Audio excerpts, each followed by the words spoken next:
5 coisas que estão destruindo a igreja e ninguém tem coragem de falar sobre isso. E a última, na minha opinião, é a pior de todas, pois dá legitimidade para todas as outras.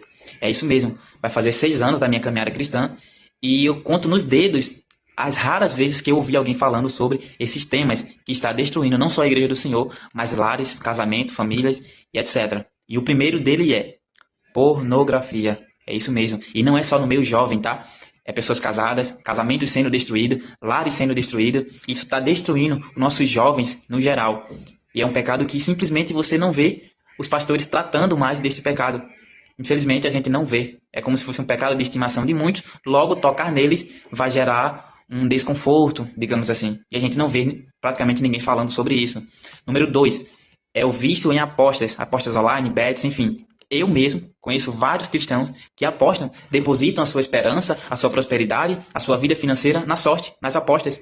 Isso está destruindo não só a igreja, mas diversos lares. Está cheio de relatos na internet de famílias destruídas por causa que as pessoas perdem tudo e se afundam no vício dos jogos.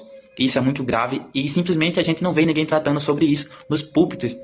Terceiro, as vestimentas.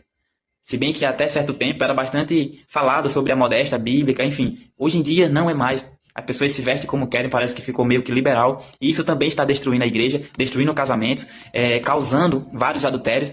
E isso não é mais tratado nos púlpitos das igrejas. Os pastores também não têm mais coragem de tratar sobre esses assuntos de vestimenta.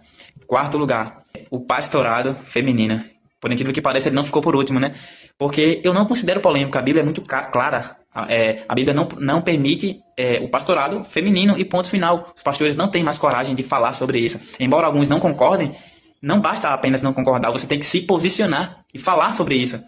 Quando você diz que não concorda, mas não fala, você está sendo omisso, covarde, você não tem coragem de pregar a verdade do Evangelho de Cristo. Então, os pastores simplesmente não pregam mais sobre isso. E quinto e último lugar, o que dá legitimidade para todos esses outros é a psicologia. Isso mesmo, ela está destruindo a igreja do Senhor, porque ela patologiza tudo aquilo que a Bíblia chama de pecado. E os pastores, em vez de pregar contra isso, antes pelo contrário, estão abraçando as ideias da psicologia, fazendo de uma pregação como se fosse uma sessão terapêutica, onde você tem que sair dali melhor, tem que sair dali tratado, digamos assim, e bem consigo mesmo e com seus pecados de estimação. Então, na minha opinião, ela é a pior de todas, pois ela acaba dando legitimidade e patologizando todos os demais pecados que eu citei aqui.